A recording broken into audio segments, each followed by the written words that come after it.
Hi everyone, Dr. Eric here, and I'm very excited to be joining you at Omega the week of August 7th through the 12th, and we know you're very excited to hear that Jillian will be joining us also as we explore the direct path to healing, the pathless path, because there is no path. We release our perceived limitations, we discover our infinite beingness, the divine design of receivership. That is our true nature, and in that we receive healings, and everyone that we know and love receives healings, and even some of those people that we're not so sure that we love, well, guess what? They receive healings also.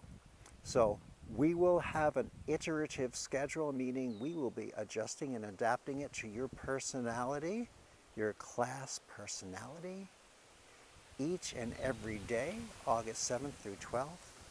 We'll explore through exercise, discussion, sharing, guided and not so guided meditations.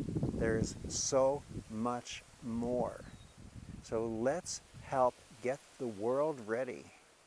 You are part of a process that is here in great scope.